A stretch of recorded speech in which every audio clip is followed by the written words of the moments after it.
Mommy, isang laba lang yan sa Pride Bar Blue. May powerful stain-away enzymes na malupit sa dunit mansya. At di masakit sa kamay.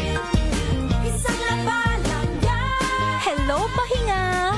Hello, Pride Bar Blue. ACS. Ang galing-galing mo! Smart dishwashing paste ko. Pritong ulam na masebo, plato o kaldero. Tanggaling for everyday. Ganyan pag smart ang dishwashing paste. May double tanggaling formula. Tanggal ang sebo, tanggal ang bakterya. Pahit para walang pahit. Linis fantastic sa metal at plastic. Number one ko to. Tanggaling-galing mo! Smart dishwashing paste. ACS. May nagbago. May arte. May budget. Akala nyo lang yon. So solid. White rose papaya. Wow, white rose. White rose papaya. Wow, white rose. White rose papaya. May glow up with white rose papaya. White Rose Papaya. May puti power times 2 kasi may papaya at niacinamide. May shea butter and tea tree oil pa. Kutis sulit ang glow up. Glow up with white rose papaya. White Rose Papaya. Kutis sulit ang glow up. ACS. Tinesting, sinuri, siniyasan. Ang resulta? Super effective ang Shield sa pagpatay ng bakterya at virus. Shield Antibacterial Soap. Believe ang mga eksperto sa Philippine Nurses Association. At si Mami, Tiwala ako sa Shield. Shield Antibacterial Soap. Napatunayang mabisa. Ang mga nurse, tiwala. ACS. Oh, so good! Komeo sa tanghon! So bagay sa bawat selebrasyon! So easy, so dummy! Komeo sa tanghon. Komea Sotanghon. So good. Sotanghon. Galalala Falcon. Galalala Falcon. Ang bango ng sampayan! Tara na magsayawan! Califabcon, amoy nakaka-joyful! I am Rexeline Ann Cabaltero Reyes. I am a practicing health professional here in Ontario, Canada. Let's go to MX3. Paano siya nakatulong? When I tried MX3, aba! My body loves MX3. Magiging mommy ka na after ng shift mo. So I really need that push and help from MX3 capsule, which makes me a better me. MX3, dito ako bilib. Mahalagang paalala, ang MX3 capsule ay hindi gamot at hindi dapat gamitin panggamot sa anumang uri ng sakit. Galalala Falcon. Galalala Falcon. Ang bango ng sampayan! Tara na magsayawan! Califabcon, amoy nakaka-joyful!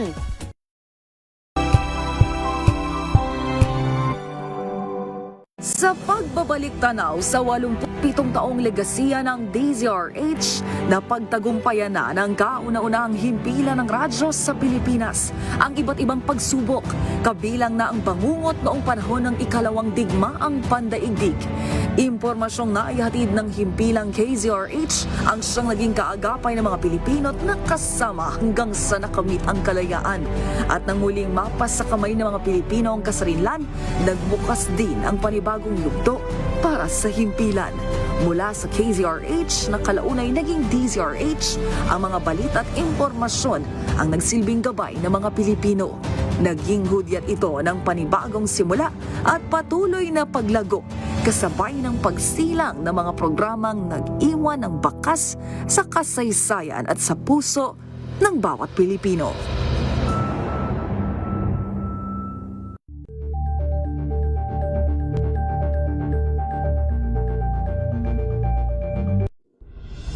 Tuloy-tuloy ang pagtulong, tuloy-tuloy ang pagseserbisyo, at tuloy-tuloy ang balitaan kasama si May Binauhan sa Operation Tulong mula Lunes hanggang Biyernes.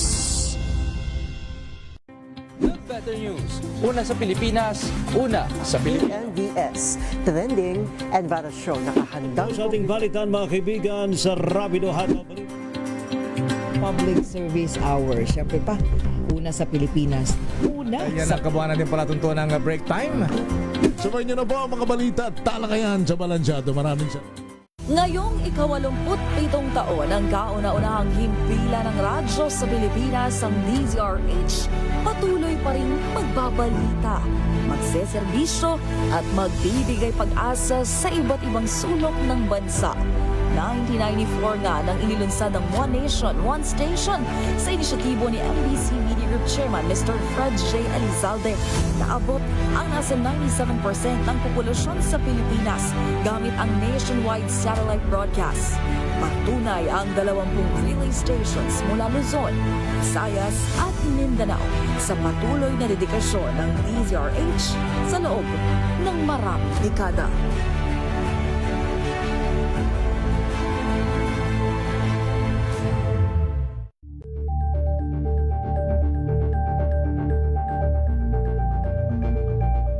If I get impeached, then that is my end. Tumutok sa pinaka-importanteng paglilitis ng impeachment court ngayong taon. The Impeachment Trial of Vice President Sara Duterte. At DZRH Special Coverage.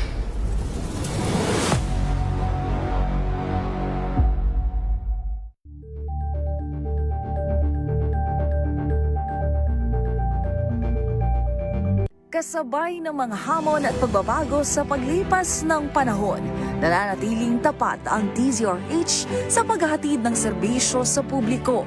Mas pinalawak ang pagpapaabot ng balita at impormasyon, hindi lang sa radyo, kasama na rin ang telebisyon, live streaming at social media para ihatid ang mga kwentong makabuluhan at napapanahon saan ka man naroroon.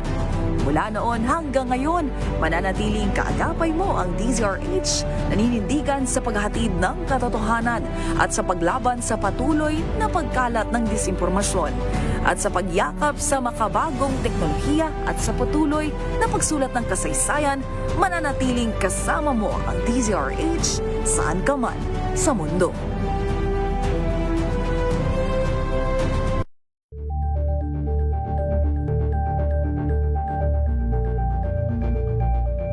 Abangan this Saturday. Hi, this is Kyla Miel and you're watching Scene Zone. Growing up, I used to like...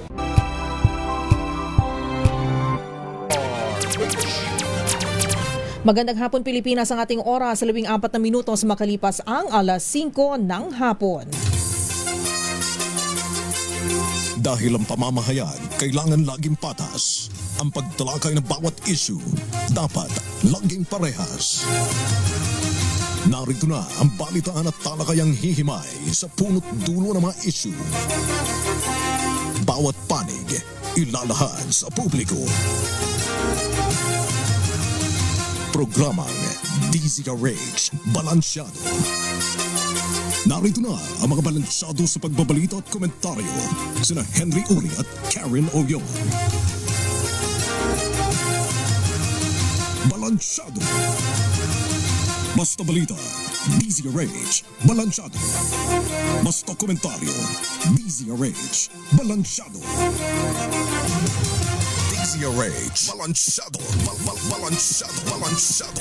Magandang hapon, ito pong DZRH Balansyado live sa DZRH Radio at DZRH News Television. Kami pong inyong mga kabalansyado. Ako po si Miss O, Miss Karen Oyong. At sa pangalan ni Henry Uri, ako po si Josa Cruzat. Tarito na po ang ating mga balansyadong headlines. DZRH, Balansyado, Balansyado, Balansyado. LPA sa labas ng PAR, malakas ang tsansa na maging tropical depression.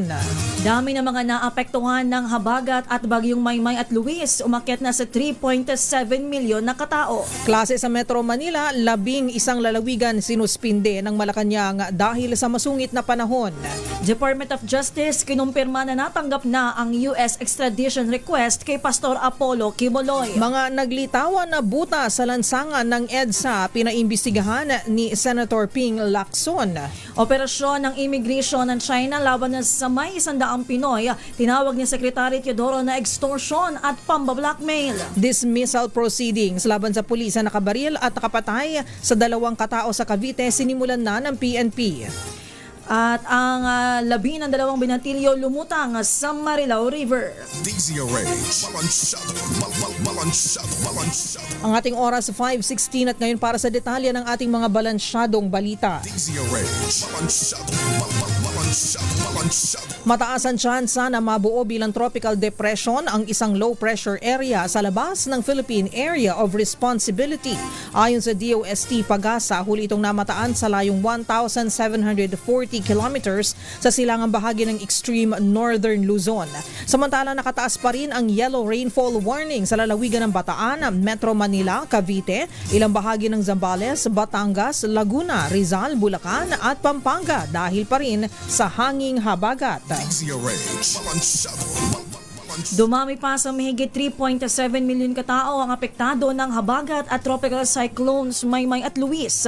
Batay sa datos ng Office of Civil Defense, naitala sa 3,733 o 3,733,883 individuals o mahigit 1 milyong pamilya ang naapektuhan ng kalamidad mula sa Ilocos Region, Cagayan Valley, Central Luzon, Bicol, Western Visayas, Zamboanga Peninsula, gayon din sa Calabarzon, Cordillera Administrative Region, Metro Manila at Mimaropa.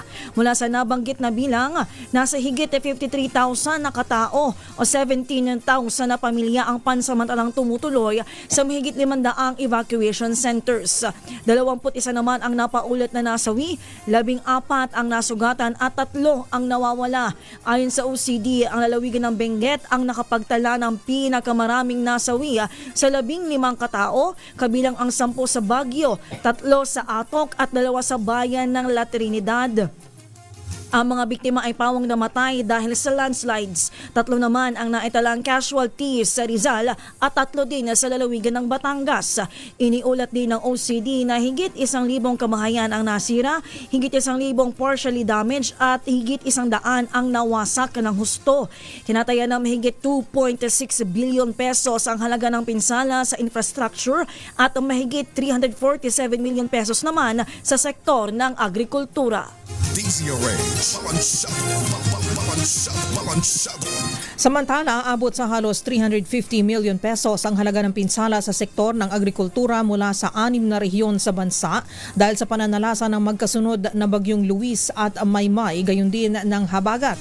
Ayon sa Department of Agriculture o DA Disaster Risk Reduction and Management Center, mahigit 11,000 ang mga magsasaka mula sa higit 10,600 na ektarya ng sakahan ang naapektuhan ng mga kalamidad. Mula ito sa Ilocos Region, Cagayan Valley, Central Luzon, Calabarzon, Mimaropa at sa Western Visayas. Tiniyak naman ng DA na mabibigyan ng tulong ang mga apektadong magsasaka tulad ng pamamigay ng mga libreng binhi ng mga palay, mais at gulay. Gayon din ang mga gamot, biologics para sa livestock at poultry, maging ang survival at recovery loan program o pautang ng 25,000 pesos na walang interes mula sa Agricultural Credit Policy Council.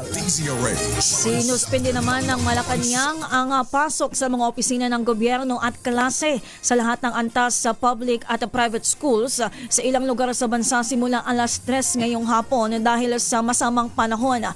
Batay sa Memorandum Circular No. 125, kasama sa suspensyon ang Metro Manila, Zambales, Bataan, Bulacan, Pampanga, Tarlac, gayon din po ang Nueva Ecija, lalawigan ng Cavite, Batangas, Rizal, Laguna at Quezon. Patuloy naman ang operasyon ng mga ahensya ng gobyerno na nagtataguyod ng basic at health services, disaster preparedness at iba pang pangunahing serbisyo. Ipinauubayan naman sa diskresyon ng mga pinuno ng mga private companies at offices ang suspensyon ng trabaho ng kanilang mga empleyado.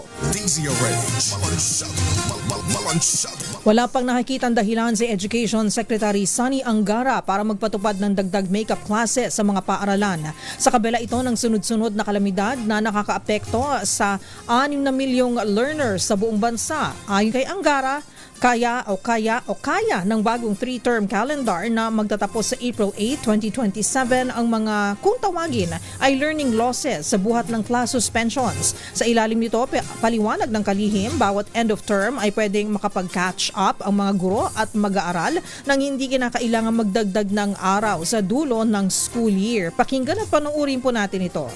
may 20 days, may 30 days, gano'n. Pero yun nga, yung dinesign natin yung 3-term to make up for this, hindi sa huling-huli, kundi on a term basis, ma-recover na yung learning loss. Yun ang emphasis po ng House Committee on Education. Samantala, 7 lugar na ang nasa ilalim ng state of calamity dahil sa epekto ng pinagsama-samang habagat, bagyong Maymay at Luis.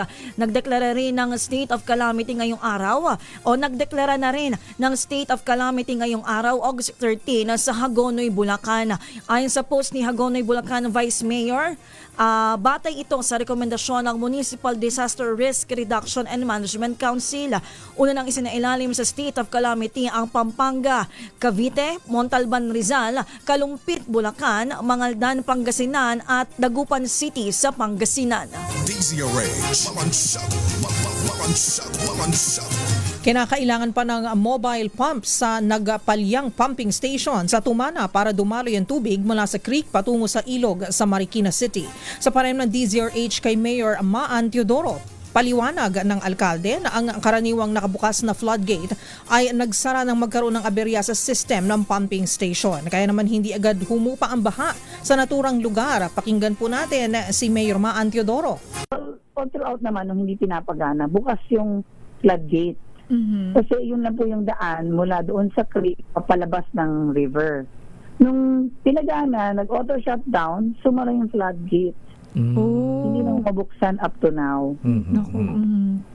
Kaya nagkaroon ho ng mobile pumping na pinahiram po tayo ng DPWH at saka ng MMDA. Sa ngayon, hindi ko pinaalis sa MMDA yung mga mobile pump kasi hindi pa rin ho nabubuksan yung floodgate. So anytime na mapuno na naman yun, may level, ipapump out ulit manually po yun. Sabi naman ni Mayor Teodoro, tanging ang 2 pumalyang pumping station ay nasa pangangalaga ng DPWH. Narito po muli ang panayam kay Marikina Mayor Maan Teodoro.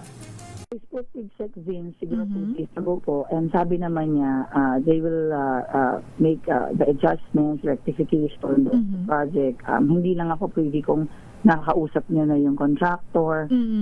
And then I also requested na kasi lahat po ng mga pumping station, we have 4 pumping stations po dito sa Marikina na properly turned over naman. Lahat gumagana. Every time may bagyo or may malakas na pag-ulan na dadating, mini-maintenance check po namin yan. Sisigurado namin na gagana siya in times na aabot na or magiging critical na yung level sa loob ng komunidad. Kaya lang, ito pong 2 to, hindi pa talaga na to turn over sa city. For whatever reason, hindi ko rin po alam. Pero we have been requesting na turn over na po yan. Samantala, halos 100 na truck ng basura ang nahakot na sa Redemptorist Water Channel sa Barangay Baclaran ng Parañaque City. Gayunpaman, maladagat pa rin ang basura sa open canal kahit nabawasan na ito. Ayon sa ilang tauhan ng City Government and Natural Resources Office o CENRO, dumami na naman ang basura dahil inanod ang mga nakaipit sa tulay ng Macapagal Avenue. Samantala, kinumpirma naman ng Department of Justice o DOJ na natanggap na nito ang formal extradition request ng United States laban kay Kingdom of Jesus Christ founder Pastor Apollo Kibuloy at 2 pang respondents. Ayon kay Chief State Counsel Dennis Arvin Chan, natanggap ng kagawaran ang dokumento mula sa DFA o Department of Foreign Affairs at kasalukuyan ang nire-review kung sumusunod ito sa extradition treaty ng Pilipinas at Amerika. Paliwanag ni Chan, 2 umano ang posibleng hakbang ng Pilipinas kaugnay nito. Una ay ang tuluyang paghahain ng petition for extradition na sa hukuman o ang ikalawang option kung saan hahayaan mo nang matapos ang pagdinig ng mga kaso ni Kibuloy dito sa Pilipinas. Samantala, hiniling ni Senator Ping Lacson na imbestigahan ang paglitaw ng mga butas sa bahagi ng EDSA na katatapos lang isailalim sa rehabilitasyon ng Department of Public Works and Highways. Ang mensahe ay ipinaabot ng mambabata sa Senate Committee on Public Works. Sa pamamagitan ng Senate Resolution 594, sinabi ni Lacson na may sapat na dahilan upang reviewin ang disenyo ng EDSA Rehab.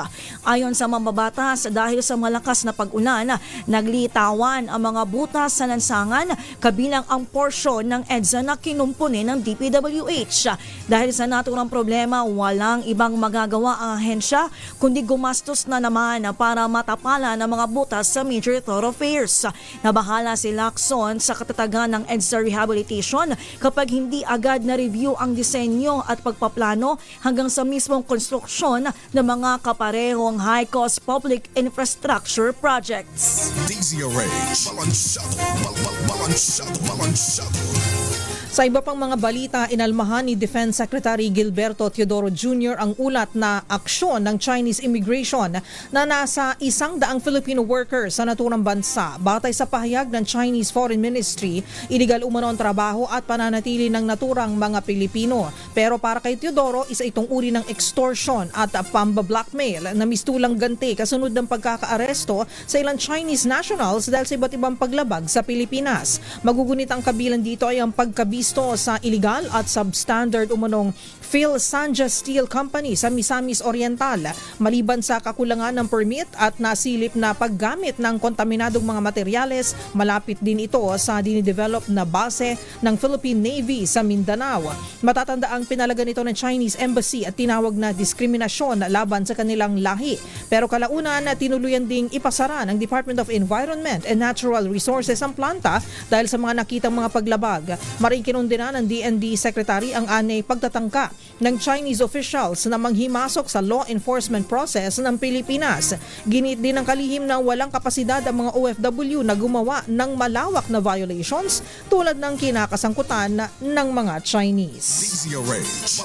Sa iba pang mga balita, sinimulan na ng Philippine National Police ang pagsasagawa ng dismissal proceedings laban sa police na suspect sa pamamaril at pagkakapatay sa 2 katao, kabilang isa ding pulis sa isang resort sa Maragondon, Cavite. Ibinaba ni PNP Chief General Melencio Nartates Jr. ang direktiba upang agad na matukoy ang administrative at criminal liability ng iba pang pulis na nasa lugar nang mangyari ang insidente. Matapos ang pamamaril sa parking lot ng resort, agad na aresto ang suspect na police corporal mula sa 13 Martires City Police Station. Sinibak na rin sa pwesto ang bagong talagang hepe ng Maragondon Police na si Major Ian Lexter Loyola. Batay sa inisyal na investigasyon, nakainom ng alak ang grupo ng mga pulis kabilang ang suspect na sinasabing umattend sa birthday celebration ng naturang opisyal. Lumutang ang 12 binatilyo sa Marilao River sa Bulacan. Ang 2 biktima na parehong 13 years old ay unang napaulat natin na ngayon ng malakas na agos ng ilog sa barangay Gaya-Gaya sa San Jose del Monte at sa Bagong Silang sa Caloocan City noong nakaraang Lunes. Sila ay positibong kinilala ng kanilang mga magulang. Ayon kay Mark Joseph Guillermo, head ng Marilao Municipal Disaster Risk Reduction and Management Office, partikular na natagpuan ang 2 bangkay sa barangay Nagbalon. Samantala kahapon, Miyerkules ng gabi ay nakita sa bayan ng Santa Maria ang katawan ng isang 17-year-old na binatilyo na nawala sa barangay Santo Cristo sa San Jose del Monte. Sa kabuuan, isa na lang ang hinahanap sa 4 na lalaki na idineklarang missing sa kasagsagan ng malakas na ulan noong Lunes sa Bulacan at sa Caloocan. Hindi naman alam ni Pangulong Ferdinand Marcos Jr. ang umano'y 24 billion leadership fund na ibinunyag ni dating Department of Public Works and Highways Secretary Manuel Bonoan. Ayon kay Palace Press Officer Yulce Claire Castro, kung alam ng Pangulo ay tiyak anya na hindi ito tolerate at hindi papayagan. Anya posibleng pribadong pag-uusap lamang ito sa pagitan ng dating DPWH Secretary at ilang opisyal. Sinabi rin ni Castro na maging ang kasalukuyang kalihim ng DPWH na si Vince Dizon ay walang alam tungkol sa leadership fund. Pakinggan at panoorin po natin si Yulce Castro. Parang teacher. Kapag kayo'y nangopya, ipapaalam niyo ba sa teacher niyo? Kapag nahuli kayo ng teacher, anong gagawin ng teacher? Di ba, bibigyan kayo ng penalty? So, gano'n lang. Kung alam ng Pangulo yan, hindi niya yan ito-tolerate at hindi yan mangyayari. Pero mga ganito kasing usapan, minsan, lihim. Sa kanyang testimonya sa Sandigan Bayan, sinabi ni Bonoan na may tinatawag na leadership fund ang ahensya para sa mga pet project ng mga senador na may tig 500 million pesos na allocation bawat isa. Habang umaabot naman sa tig 1 bilyong piso ang alokasyon ng mga senador na may hawak na chairmanship sa mga komite. Samantala, tinawag ni Senator Panfilo Ping Lacson na mas masahol pa sa Pork Barrel Fund ang Leadership Fund. Ayon kay Senator Lacson, dapat na itigil na ang ganitong nakagawian kasabay ng pagkumpirma na may nag-alok ng 500 million pesos na Leadership Fund sa mga senador mula mismo sa DPWH noong 2025 budget season. Kaya nangangahulugan umano na sa National Expenditure Program o NEP pa lamang ay nakapasok ng pondo para sa mga mambabatas. Para kay Lacson, gagawan ni dating DPWH Secretary Manuel Bonoan kagagawan ni dating DPWH Secretary Manuel Bonoan ang Leadership Fund kasamang yumaong si Yuse Catalina Cabral. Samantala, maring itinanggi ng senador na nakinabang sila sa Leadership Fund. Pakinggan at panuurin po natin si Senator Ping Lacson. Hindi dapat makidip ng fingers yung mga congressmen, mga senators sa budget preparation because that is within the domain of the executive down to the local levels, mga LGUs. Dapat walang pakialam. Ang pakialam ng congressmen and senators ito sa tinatawag na authorization phase, meaning legislation. Doon pwede mag-amend, aka insertion. Kasi kung doon pa lang sa NEP, naka-insert na, parang ito yung sabihin na natin, ito yung descendant ng pork barrel. We just outlawed way back in 2014, di ba? Outlawed na yan declared unconstitutional. Pag-aaralan ni Executive Secretary Ralph Recto ang posibleng legal na aksyon sa umano'y tangkang pag-set up sa kanya sa isang sex scandal. Ayon kay NBI Director Attorney Melvin Matibag, gagawin ito ni Recto kapag natapos na ang ahensya o natapos na ng NBI ang investigasyon sa sinasabing honey trap operation laban sa Little President. Magpapadala rin umano ng mga abogado ang kampo ni Recto sa Bureau bukas upang alamin ang mga posibleng pananagutan ng mga sangkot. Pakinggan natin si Matibag. After the investigation, when we close the investigation because they want to look into the responsibility or kung ano yung pwedeng maging legal actions. Pinangaharap naman bukas ang 4 na abogado ng Rondain and Menjola Law Firm matapos isyuhan ng subpoena noong Biyernes. Ang mga ito umano ang tagagawa ng script at affidavit ng 4 na kinontratang artista para sa character assassination laban kay E.S. Recto. Pinabulaan na naman ang kampo ni dating Congressman Jing Paras na may sabuatan ito kay resigned Congressman Zaldeco kaugnay ng di umano'y sex scandal plot laban kay Executive Secretary Ralph Recto. Ito'y matapos lumutang na abogado ni Ko ang isa sa umano'y 4 na lawyer na tagagawa ng script at affidavit ng 4 na talent. Ayon kay Attorney Mark Tolentino, mali yung logic dahil maraming kliyente ang bawat abogado pero hindi anya nangangahulugan na nagsasabuatan ang mga kliyente sa isang bagay. Haharap muli ang kampo ni Paras sa NBI-NCR pero hindi pa sigurado kung haharap na ng personal ang dating mambabatas at kung kailan sila iimbitahan muli ng NBI. Umaasa sila na makikita ng NBI ang kumpletong mga dokumento dahil ang sistema ngayon ay installment ang ginagawa ng ahensya. Kaya installment din ang kanilang tugon. Idiniin ng abogado na si Paras ang nilapitan ng talent manager na si alias Ken at 4 na artista para magpatulong sa isang expose laban sa isang T-Rex sa pamahalaan. Ang ating oras sa 5:34 yan na po ang mga balansyadong balita ngayon hapon. Magbabalik po tayo makalipas ang ilang mga paalala. Ako po si Miss O, Miss Karen Oyong. At ako naman po si Josa Cruzan. Diyan lamang po kayo. Ang oras na yan ay hatid sa inyo ng Silin Plus. Hello, Washi! Laundry day na naman! Yay! Anong meron? Mancha ng chocolate, putik, may libag pa! Kaya natin yan! With Pride Washing Machine Detergent, may triple stain-away formula. Tanggal ang makapit, madikit, at malupit na dumit mancha. Kaya easy-easy ang labada. Mula noon hanggang ngayon! All you need is pride. All you need is pride. ACS.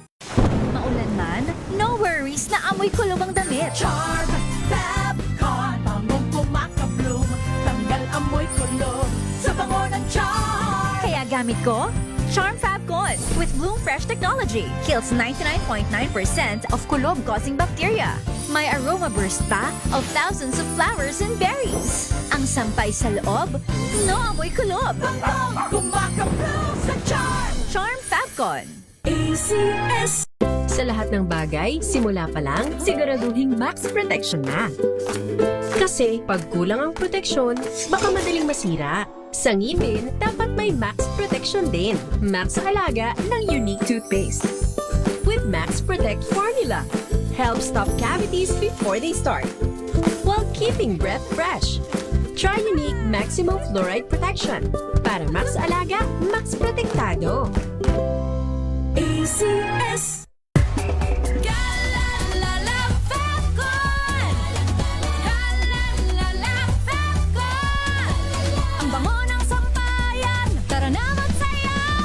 Fabcon, amoy nakaka-joyful!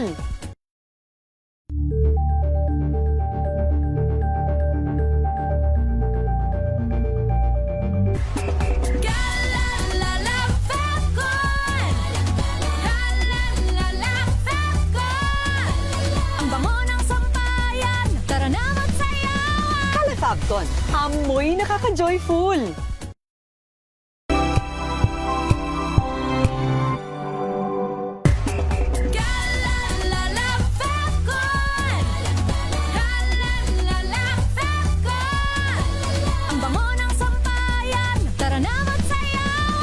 Fabcon, amoy nakaka-joyful!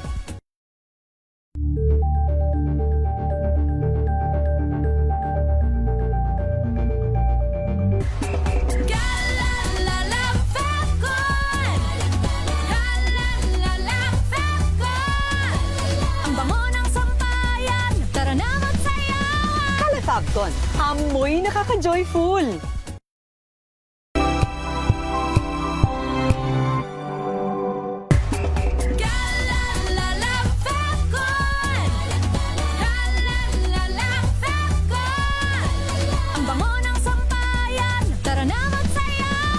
Fabcon, amoy nakaka-joyful!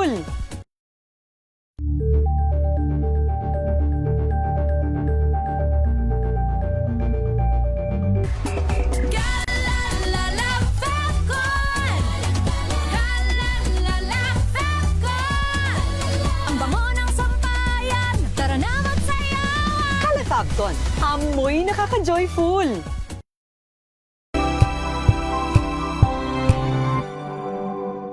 Maagang balitaan, maagang usapan sa mga issue at balita. Kasama si Kuya Angelo Palmones sa Magandang Umaga Pilipinas. Mula Lunes hanggang Biyernes.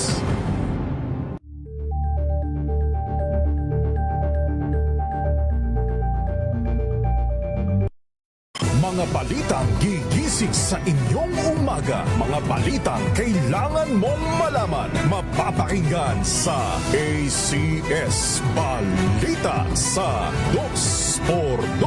Kasama sina Anthony Taberna at Jerry Baha. Lunes hanggang Biyernes. Better News. Una sa Pilipinas, una sa Pilipinas. NBS, trending and Vara Show. Nakahandang sa ating balitan mga kaibigan sa Rapido Hataw. Public Service Hour. Siyempre pa, una sa Pilipinas. Una Ayan sa... ang kabuhanan din pala tuntunan ng break time. Sabay niyo na po ang mga balita at talakayan sa Balansyado. Maraming salamat.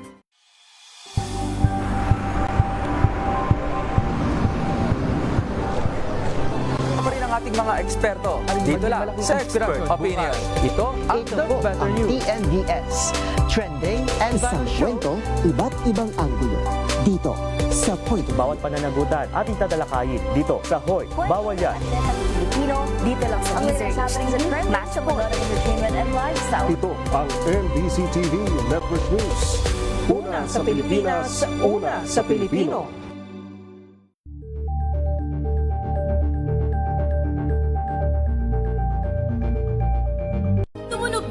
Ang gandingan para sa kalikasan. Ang itinanghal bilang Best AM Radio Program Host ay si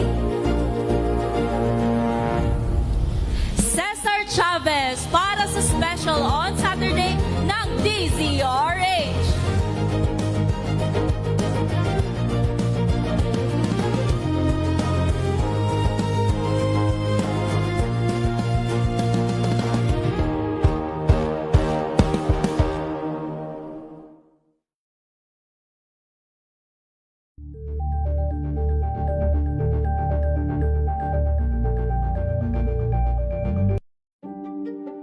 Buklatin ang mga pahina. Pakinggan ang boses ng lipunan. Tunghayan ang mga issue mula sa ibang katayuan. Nakakalungkot kasi deserve ba namin ng ganito? Na hindi nila alam kung ano talaga yung kanilang mga karapatan. Yung gobyerno, tinulungan nila yung kanilang magsasaka. Pinapatahimik tayong lahat using various laws. Through education, kayang-kaya nating baguhin yung ganitong klaseng pag-iisip. Isang kwento, iba't ibang anggulo. Dito, sa Point of View.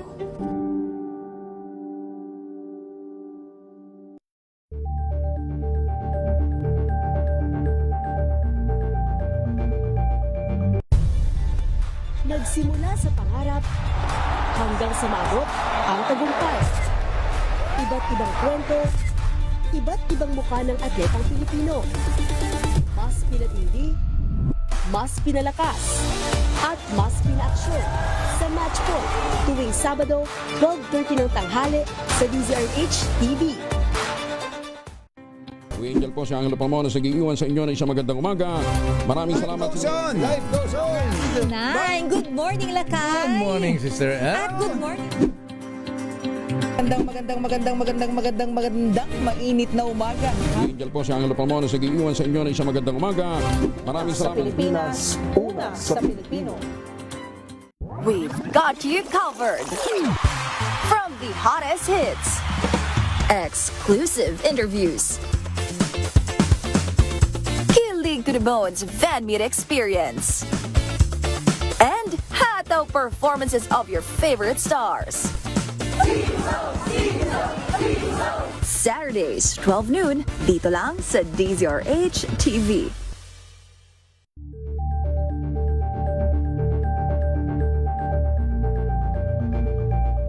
Tambalang Anthony Taberna at Jerry Baha ang gigising sa inyong umaga dahil lalatay ang humahagupit na diskusyon at komentaryo Lunes hanggang Biyernes sa 2x2. Good Better News. Una sa Pilipinas, una sa Pilipinas. NVS, trending and viral show nakahandang sa ating balitan mga kaibigan sa Rapido Hataw Balita. Public Service Hour. Siyempre pa, una sa Pilipinas. Una Yan sa... ang kabuuan natin palatuntunan ng break time. Sabay niyo na po ang mga balita at talakayan sa Balansyado. Maraming salamat. Ito ay bunsod ng naitalang 17 individual na ang kanilang naaresto. Metro Manila Development Authority o MMDA ang No Contact Apprehension Policy o NCAP sa Metro Manila. Sa ang ilang mga dokumento ay peke. Hindi rin legal ang employment na ipinangako sa kanila. Sa mata ng batas, mananagot ang sangkot at may sala. Dahil sa bawat paglabag, may karampatang parusa. Alamin ang mga pananagutan sa likod ng mga bawal. Dito sa Hoy! Bawal Yan! Tuwing Sabado, alas 11:30 ng umaga. Dito lang sa DZRH TV.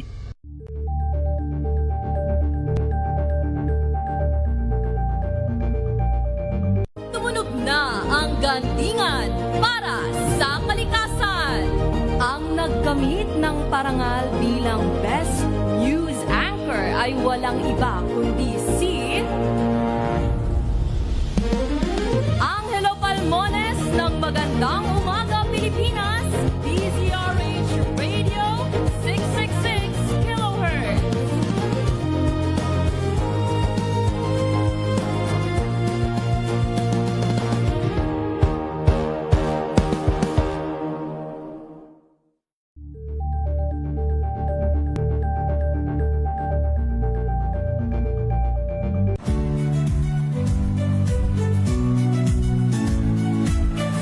Magandang araw mga kaibigan. Ito po ang inyong balerina ng bayan, si Lisa Makuha Elizalde, na nag-aanyaya sa inyong samahan kami at ang aming mga espesyal na panauhin para sa kalahating oras ng masayang kwentuhan sa aming programang Art to Art, kung saan ang usapang sining at kultura ay para sa lahat. Huwag kaliligtaan, tuwing linggo, alas 3:30 ng hapon, dito lamang sa DZRH Radio, DZRH TV, at via online streaming.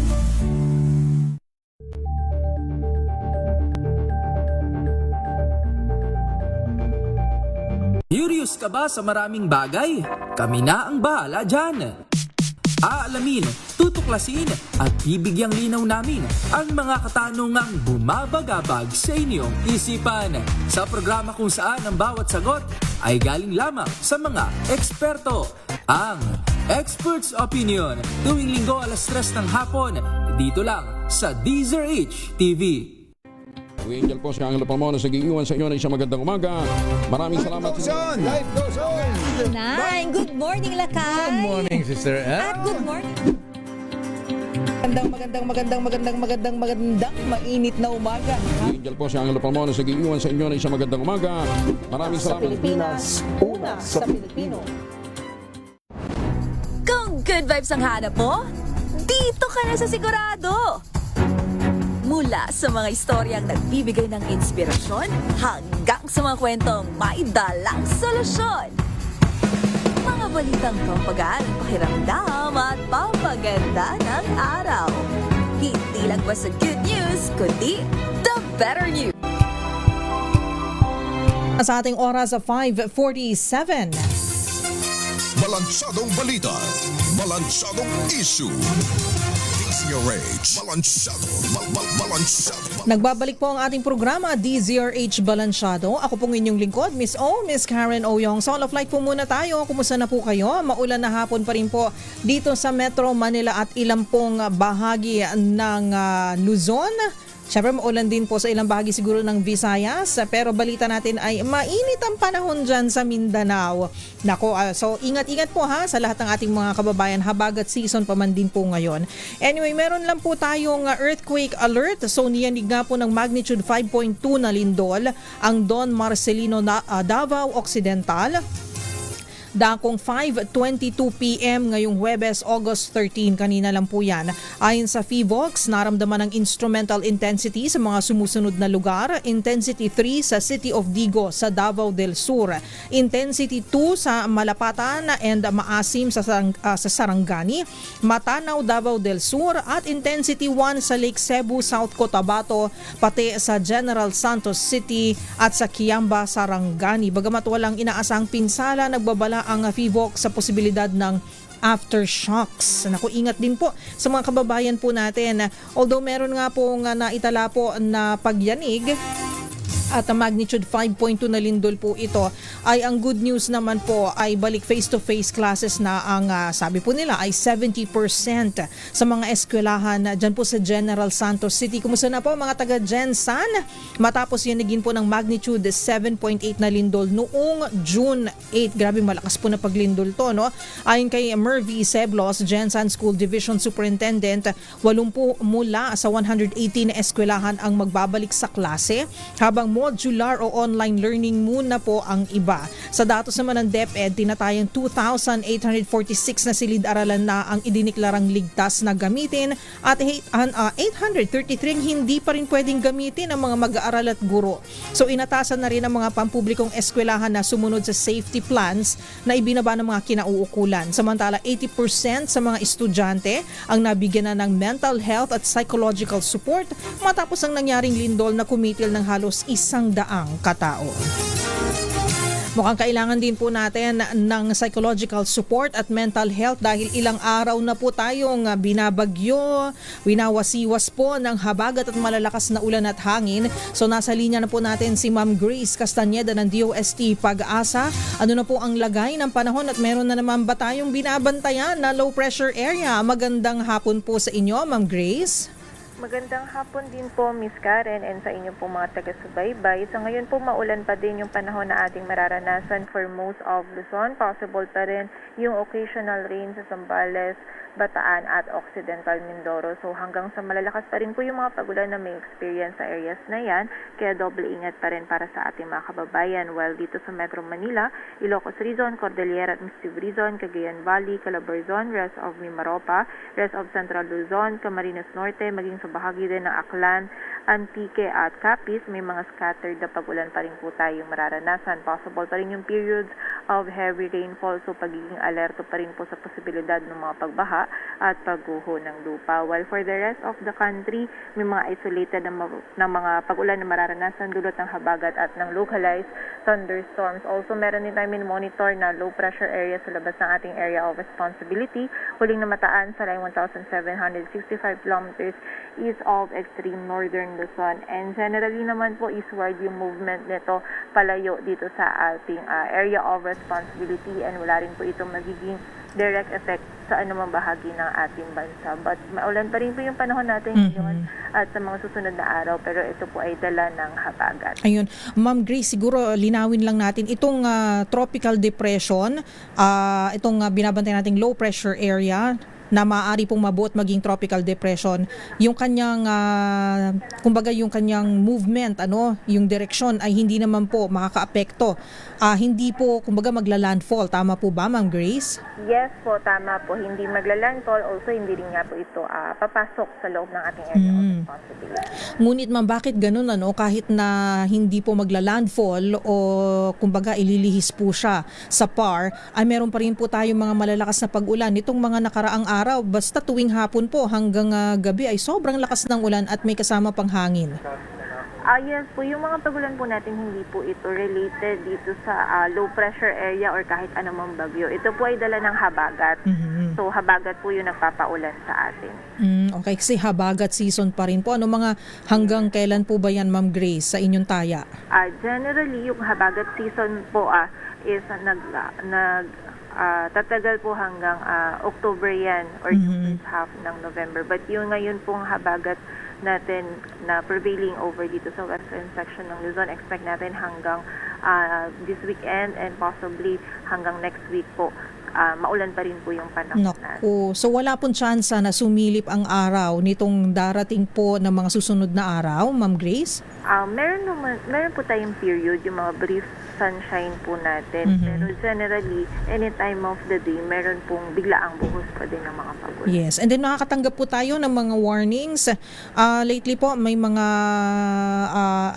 yellow rainfall warning sa ilang bahagi po ng Pilipinas. Kasama na po Metro Manila, tama po ba, ma'am? Sa ngayon, wala po tayo dito sa Metro, but yung ilang area po ng Cavite, Batangas, Zambales, sa Bataan, meron po tayong naka-raise na yellow warning for those areas. And of course, yung mga lalaot po, yung mga babiyahe po na mga naghihintay na po sa ating mga pantalan, ano po ba ang ating advisory sa kanila, Ma'am Grace? So ngayon po wala naman tayong nakataas na gale warning. Though dito sa may northern and western sections ng northern Luzon, moderate to rough po yung ating sea condition. So pag-iingat pa rin po sa mga kababayan natin dyan. Also, yung dito din sa may western section generally ng Luzon is medyo may mga bugso pa din po tayo ng malakas na hangin dahil po sa habagat. So, pagiging alerto pa rin sa mga kababayan natin. Yes, Ma'am Grace. Finally po, siguro, ano ba ang ating asahan nitong mga susunod na araw, maulan ang mamayang gabi? At second question po, second to the last question, aside from itong low pressure area na nasa labas po ng PAR, meron pa po ba tayong ibang binabantayan na posibleng maging sama ng panahon po? As of now, wala pa naman po tayo nakikita pang ibang possibility po. No, though, syempre yung mga cloud cluster po natin dito sa may silangan po ng Northern Luzon, monitoring pa rin tayo sa possibility na magkaroon po ng mga circulation dyan. But as of now, wala pa naman po. But still, kahit wala po tayong monitor na LPA or bagyo sa loob ng PAR, continuous pa din na maulan yung panahon natin for most of Luzon, saka yung western section ng Visayas. But dala po ito ng habagat, kaya pag-iingat pa rin sa mga kababayan natin. Maraming salamat, Ma'am Grace, at ingat po kayo dyan. Thank you, Ma'am. Maraming salamat din po. Mag-ingat tayong lahat. At yan po si Ma'am Grace Castañeda ng DOST Pag-asa. Ito nga po yung binabantayan po na low pressure area sa labas ng PAR. Ang kanya pong direksyon ay hindi naman po papasok extreme kumbaga westward. So ito yung ating Pilipinas, ganun po siya pataas. Ayan. So hindi na po papasok sa ating Philippine Area of Responsibility, hindi rin po magla-landfall. So ito po ay malamang wala pong epekto sa ating bansa, sa ating weather system o conditions sa Pilipinas. Yun nga lang po ay meron pa rin pong habagat na siya naman pong nagpapalakas ng hangin at ulan dahil habagat season nga po. So ingat rin po tayo lagi. Although nabanggit po ni Mama Grace na wala na pong yellow rainfall warning sa Metro Manila, may mga ilan pa rin po na mga probinsya ang maaari pong makaranas ng malalakas na pag-ulan. Katulad po nung nabanggit niya, Cavite, Laguna. Ayan po, ingat po kayo. Yun yung naalala ko. Bataan ba nabanggit niya? Ayan po. So, lagi po tayong mag-monitor po meron po mga social media pages ang DOST Pag-asa at pwede rin po kayo mag-monitor dito po sa DZRH at sa ating mga online platforms. Makinig rin ng mabuti. Ayan po sa mga updates na ini-ere po natin dito sa ating himpilan para kayo po ay laging updated at may paplano nyo rin po ang inyong mga lakad. Hindi naman kasi po natin maiiwasan na kailangan lumabas ng tahanan, pumasok sa trabaho, pumasok sa eskwela, may mga mahalaga pong mga aasikasuhin, di po ba? So, ingat na lamang po at planuhin ng mabuti ang ating mga lakad. Kung ako rin po naman ang inyong tatanungin iwasan nyo po na lumabas na po kung kakayanin po makauwi po ng maaga galing po sa inyong mga lakad. Wag na po masyadong magpapagabi dahil ghost month daw. Aside from that, ay bigla po kasing umuulan ng malakas, biglang bumubuhos po kasi paggabi na. So, eto nga po pagka biglang umulan, nagiging traffic na po ang ating mga main thoroughfares, ang ating mga kalsada. At syempre nagiging mahirap na po ang pagbiyahe lalo na po sa ating mga commuters na kailangan pong sumakay po ng mga pampublikong sasakyan. Basang sisiw po kayong uuwi niyan. Kung hindi man po ay magsiswimming na naman po kayo sa baha. So kung maaari po sana ay umuwi na po ng mas maaga para makaiwas po tayo habang hindi pa bumubuhos ang malakas na ulan.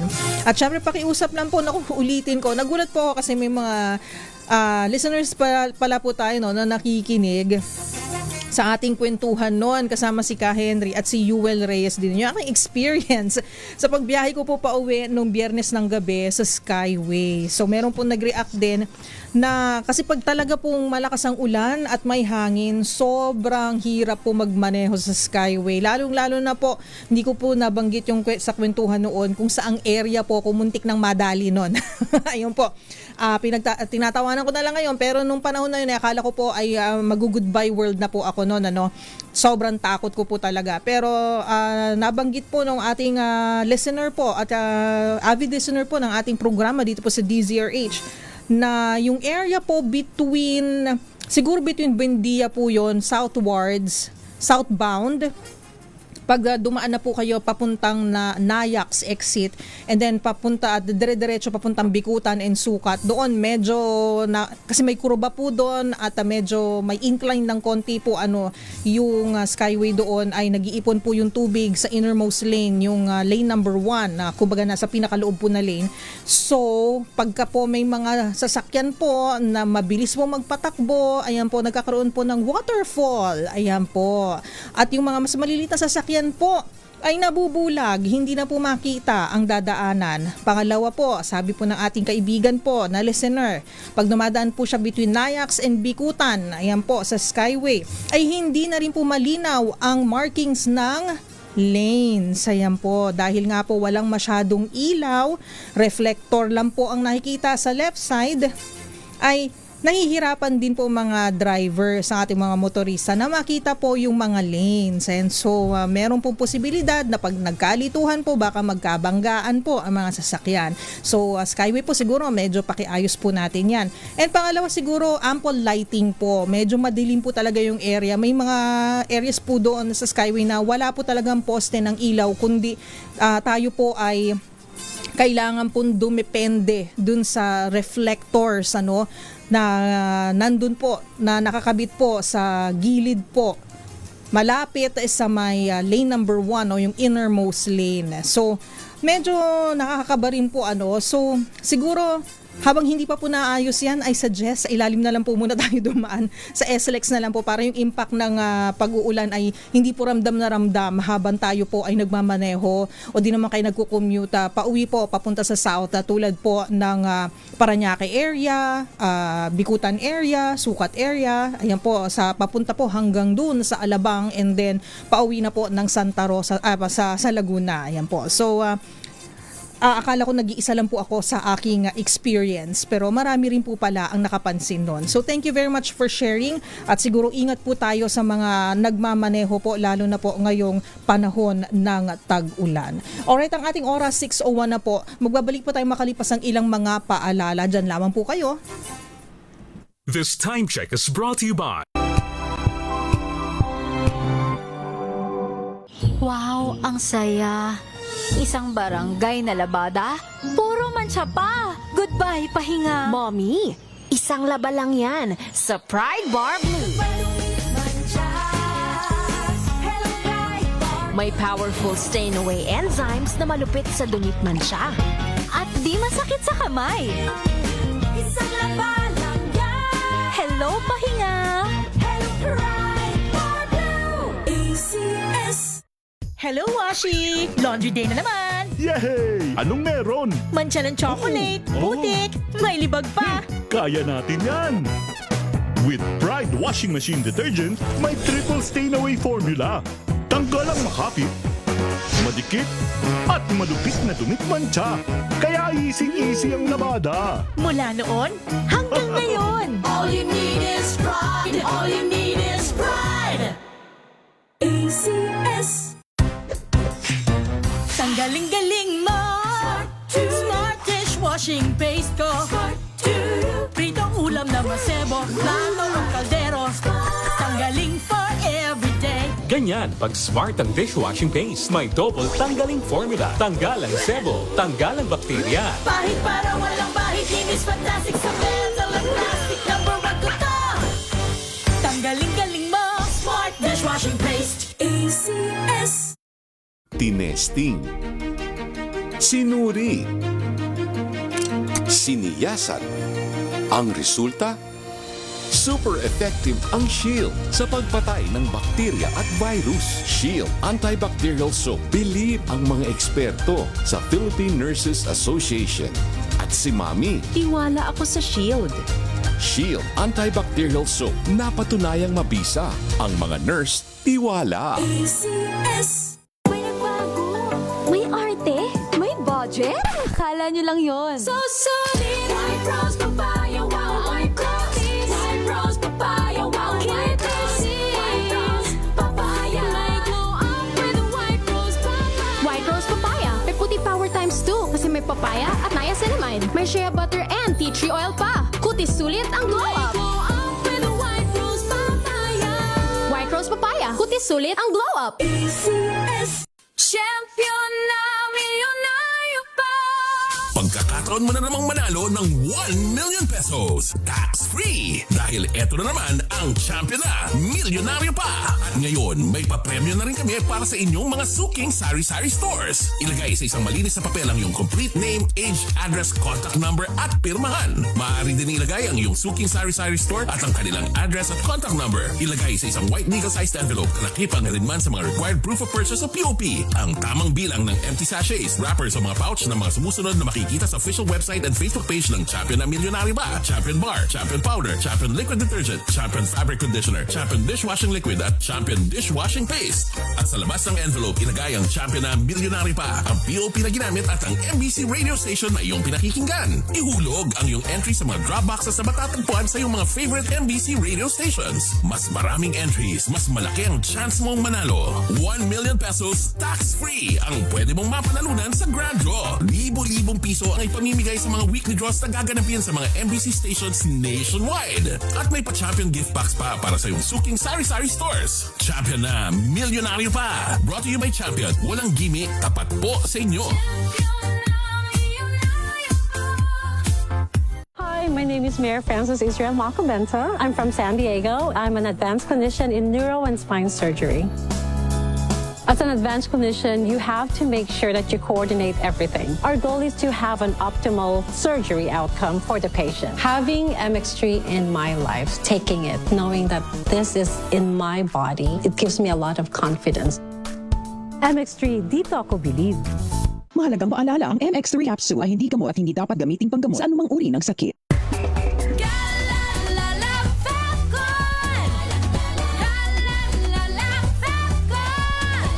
Ang bango ng sampayan, tara na magsayawan! Calefabcon, amoy nakaka-joyful!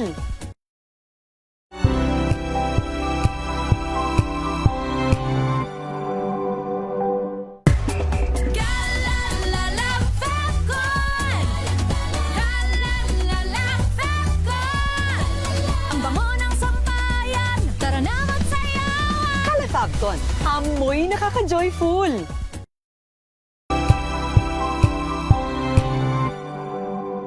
Ngayong ika-87 taon ang kauna-unahang himpilan ng radyo sa Pilipinas, ang DZRH, patuloy pa rin magbabalita, magseserbisyo at magbibigay pag-asa sa iba't ibang sulok ng bansa. 1994 nga nang inilunsad ng One Nation, One Station sa inisyatibo ni MBC Media Group Chairman Mr. Fred J. Elizalde. Naabot ang nasa 97% ng populasyon sa Pilipinas gamit ang nationwide satellite broadcast. Patunay ang 20 relay stations mula Luzon, Visayas at Mindanao sa patuloy na dedikasyon ng DZRH sa loob ng maraming dekada.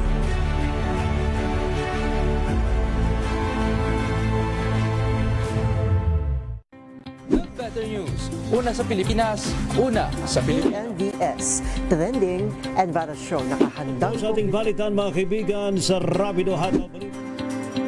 Public Service Hour. Siyempre pa, una sa Pilipinas. Una Ayan sa... ang kabuhanan din pala tuntunan ng break time. Sabay niyo na po ang mga balita at talakayan sa Balansyado. Maraming salamat. If I get impeached, then that is my end. Tumutok sa pinaka-importanteng paglilitis ng impeachment court ngayong taon. The impeachment trial of Vice President Sara Duterte. At DZRH Special Coverage.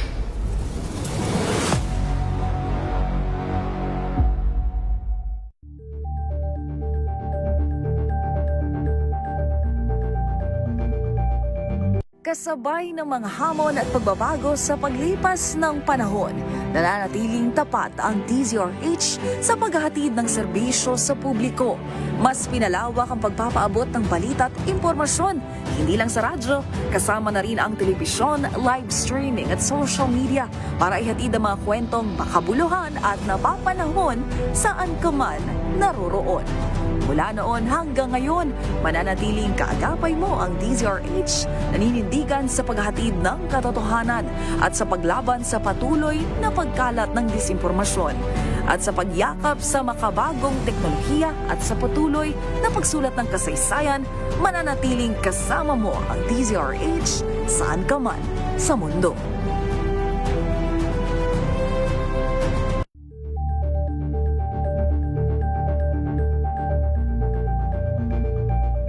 Abangan this Saturday. Hi, this is Kyla Miel and you're watching Scene Zone. Growing up, I used to compete with my ate sa vocal solo pop. Sinabi ni Ross, he is a rapper. He said na, don't wait for the opportunity to come. Submitting a demo, that's AI. I don't like it. Of course, yung movie ni David Licauco and Barbie Forteza po na That Kind of Love. May nakikita pa rin akong comments na, napanood ko yung movie kaya napakinggan ko yung song.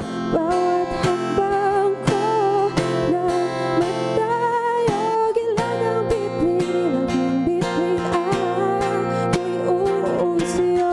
Alas 12 ng tanghali, dito lang sa DZRH TV.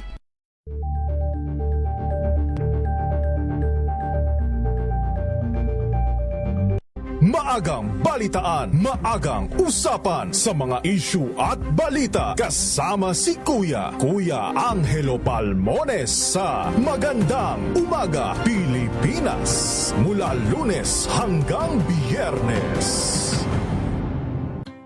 Angel po si Angelo Palmona sa giiwan sa inyo na isang magandang umaga. Maraming salamat. Life goes on! Nine, good morning, Lakay! Good morning, Sister At good morning. Magandang mainit na umaga. Angel po si Angelo Palmona sa giiwan sa inyo na isang magandang umaga. Maraming salamat. Pilipinas, una sa Pilipino. Mga balitang gigising sa inyong umaga. Mga balitang kailangan mong malaman. Mapapakinggan sa ACS Balita sa 2x2. Kasama sina Anthony Taberna at Jerry Baha. Lunes hanggang Biyernes.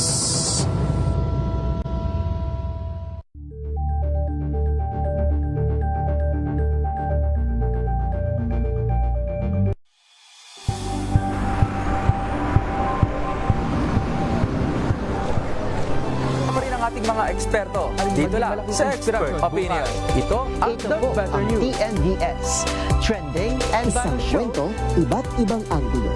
Dito sa Point. Bawat pananagutan ating tatalakayin dito sa Hoy. Bawal yan. Pilipino, dito lang sa Music, Matchable Entertainment and Lifestyle. Ito ang MBC TV Network News. Una sa Pilipinas, una sa Pilipino. Better News. Una sa Pilipinas, una sa Pilipino. TNVS, trending and viral show. Nakahandang sa ating balitan mga kaibigan sa Rapido Hot. Public Service Hour. Siyempre pa, una sa Pilipinas. Una Ayan sa ang kabuuan natin palatuntunan ng break time. Sabay niyo na po ang mga balita at talakayan sa Balansyado. Maraming salamat. Tumunog na ang gandingan para sa kalikasan. Ang itinanghal bilang Best AM Radio Program Host ay si Cesar Chavez para sa special on Saturday ng DZRH.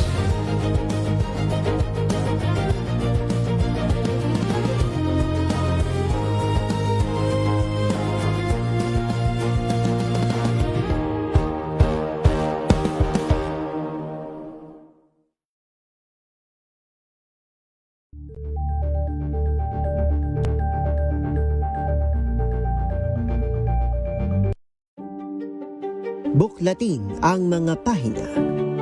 Pakinggan ang boses ng lipunan. Tunghayan ang mga issue mula sa ibang katayuan. Nakakalungkot kasi deserve ba namin ng ganito? Na hindi nila alam kung ano talaga yung kanilang mga karapatan.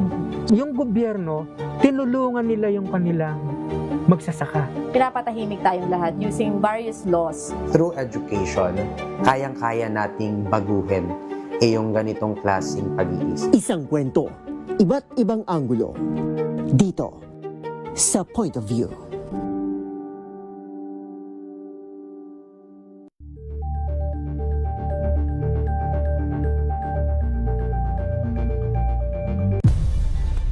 Nagsimula sa pangarap hanggang sa maabot ang tagumpay.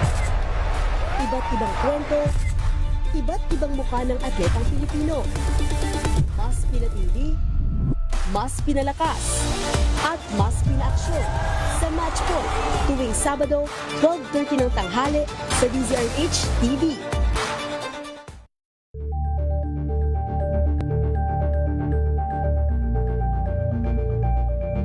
We've got you covered. From the hottest hits, exclusive interviews, to the bones fan meet experience, and hataw performances of your favorite stars. Saturdays, 12 noon, dito lang sa DZRH TV. 6:14. Balansadong balita. Balansadong issue. DZRH. Balansyado. Maulan na hapon po sa inyong lahat, mga kabalansyado. Ako po si Miss Karen Oyong at narito na po ang ating mga balansyadong reports. Unahin natin ang Malacanang. Ito nga po pinagsabihan na si Congressman Erice ng Malacanang na walang karapatang magsalita para sa Pangulo. Nagtaray si Ante Claire. RH14 Let Narciso, balita mo yan, Miss Let. Binanatan ni Palace Press Officer Claire Castro si Caloocan Representative Edgar Erice sa pahayag na optics lang ang pagbanggit ni Pangulong Bongbong Marcos kay dating Speaker Martin Romualdez noong SONA. Ayon kay Castro, nagtataka siya na ini-interview pa si Erice na puro theory lang naman ang mga sinasabi o galing lang sa isip na walang basihan at walang facts. Tanong pa nito, nakakausap ba ng kongresista si Pangulong Marcos para masabi nitong hindi kayang ipakulong ng presidente si dating Speaker Romualdez? Sabi ni Castro, walang karapatan si Erice na magsalita para sa Pangulo hanggat hindi siya spokesperson nito. Huwag siyang magsalita na parang may alam siya sa sinasabi ng Pangulo. Wala siyang karapatang maging spokesperson ng Pangulo. Unless papalitan niya ako dito. Dagdag ng Palace official, isa daw si Congressman Erice sa mga pinakagusto niyang makausap para direktang tanungin kung saan nanggagaling ang mga pinagsasabi nito na puro pang-iintriga lang. Ito si Left Narciso para sa DZRH, una sa Pilipinas, una sa Pilipino. Maraming salamat, Miss Let Narciso. DZRH, balansyado. Samantala, status ng mga permanent at disaster resilient evacuation centers sa iba't ibang panig ng bansa pinasusumite ng pinasusumite sa DPWH. Balita mula sa Kamara RH12 Milky Rigunan, ibalita mo yan manang Milky. Halos 2 taon nang naisabatas ang Republic Act 12076 o Permanent Evacuation Centers Act pero wala pang report ang Department of Public Works and Highways sa status ng mga proyekto. Ang House Deputy Minority Leader Antonio Tino, dapat malaman sa DPWH kung nasaan at meron bang mga naitayong permanent at disaster resilient evacuation centers sa mga lugar na madalas dinaraanan ng mga bagyo. Sabi ni Tino, kada taon, maraming bagyo ang dumarating sa Pilipinas at marami sa ating mga kababayan ang dinadala sa mga evacuation center. Base sa report ng NDRRMC, tinatayang 586,000 individuals ang naapektuhan dahil sa southwest monsoon o habagat at mga nagdaang bagyo. Nagbabala si Tino, hihingin niya ang report ng DPWH tungkol dito sa sandaling sumalang na ang 2027 budget ng naturang ahensya. Ako si Milky Rigunan, nagulat para sa DZRH, una sa Pilipinas, una sa Pilipino. Maraming salamat manang Milky Rigunan. DZRH, balansyado. 6:18 na po ang ating oras. Pagdinig ng hukuman sa mga kaso ni Pastor Apollo Kibuloy, maaaring tapusin muna bago ituloy ang kanyang extradition sa Amerika. Pero isa lang to sa mga options. Ika nga ng DOJ, wala pang final o pinal na desisyon. Tama ba? RH27 Noche Kakas, ibalita mo yan, Noche. Ms. Kay, nilinaw ng Department of Justice na nakasalalay sa korte ang kung maaaring ma-extradite si Pastor Apollo Kibuloy ng The Kingdom of Jesus Christ. Sa press conference kanina sa Department of Justice, sinabi ni Chief State Counsel Dennis Chan, matapos matanggap ang extradition request ng United States para kay Kibuloy at 2 pang respondents. Ayon kay Chan, sinusuri na nila ang mga dokumento para masiguro na sumusunod ang request sa Philippine Extradition Law at RP-US Extradition Treaty. Ayon pa kay Chan, may ilang pagkakataon ding maaring ma-defer ng Justice Department ang pagpapatupad ng extradition. Narito si Chief State Counsel Dennis Arvin Chan. Situation where the person or persons to be extradited are also facing criminal charges here in the Philippines. So the state here has the option of whether to, 1, proceed with the filing of the petition for extradition and then let it play out in court, or 2, to defer any action on filing the petition and wait for the local cases to reach its conclusion. So, RH27, Noche Kakas, DZRH, una sa Pilipinas, una sa Pilipino. Maraming salamat, Noche Kakas. DZRH, balansyado.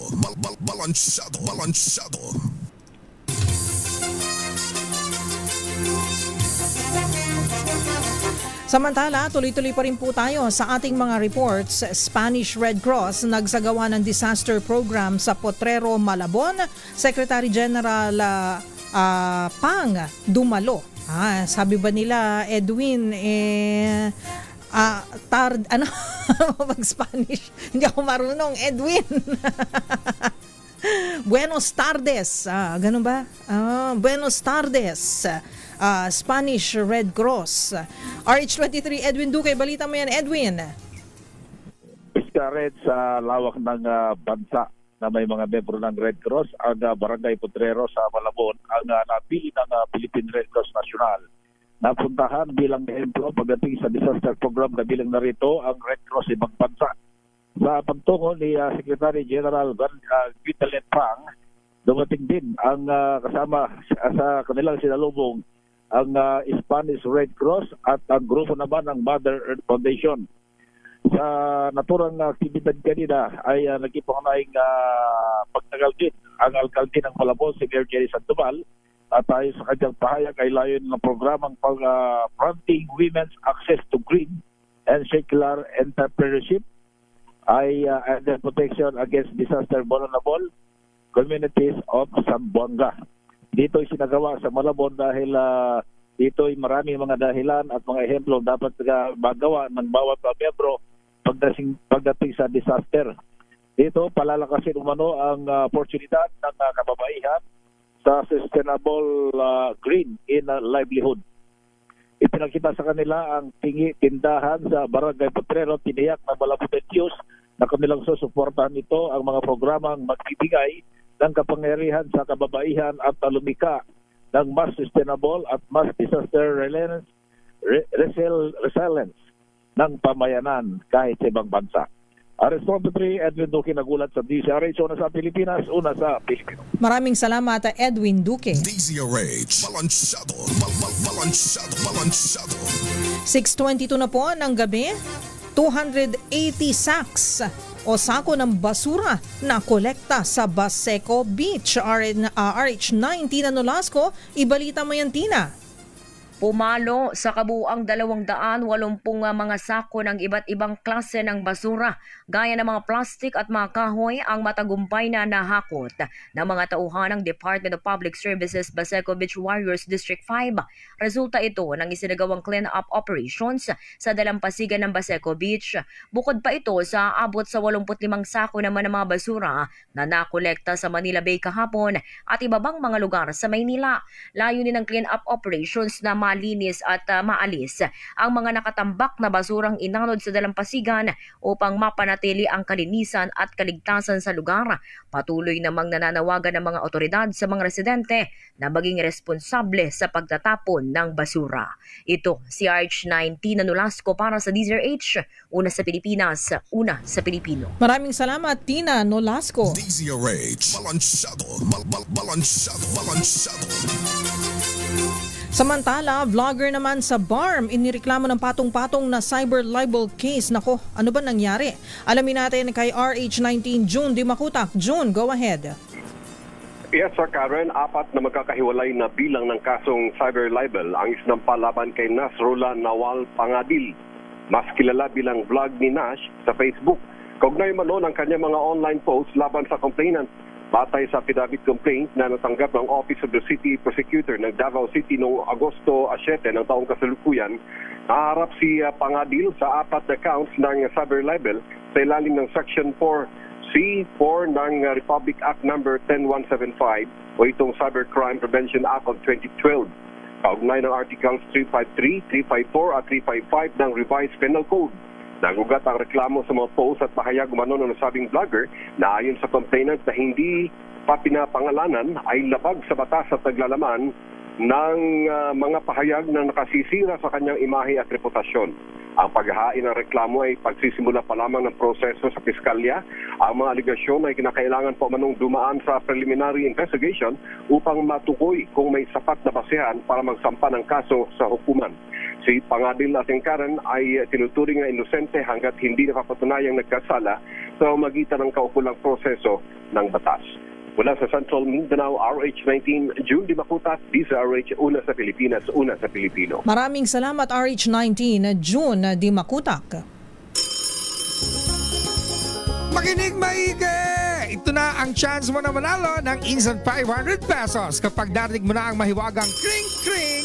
Tingnan mo na ang iyong cellphone, baka ikaw na ang susunod naming winner sa kring-kring panalo malakas sa telepono. Paano sumali? Bisitahin ang Facebook page ng DZRH, fill up pa ng Google Sheet na nakapin sa DZRH FB page at hintayin ang aming tawag sa telepono. Kring-kring na! Kring-kring na at nasa linya na natin from Pangasinan si Ryan Ariola. Hi Ryan! Hello po. Hello, tama ba ang spelling ng pangalan mo? Double N, R-Y-A-N-N. Yes po. Kala ko na-excite lang si Josa at si Don sa pagtatype. Nadamihan. Yung 500 na GCash, huwag niyong dadagdagan ng 0 ha. Baka ako ang singilin. Samantala, Ryan, kumusta na kayo dyan sa Pangasinan? Ayos lang naman po. Ayos Tumaraw naman. na rin po. Oo. Saan po kayo sa Pangasinan sa Ryan? Sa Rosales po. Sa Rosales. O sige, Ryan, matagal ka nang nakikinig sa DZRH? Yes po. Paborito mong stasyon ng DZRH?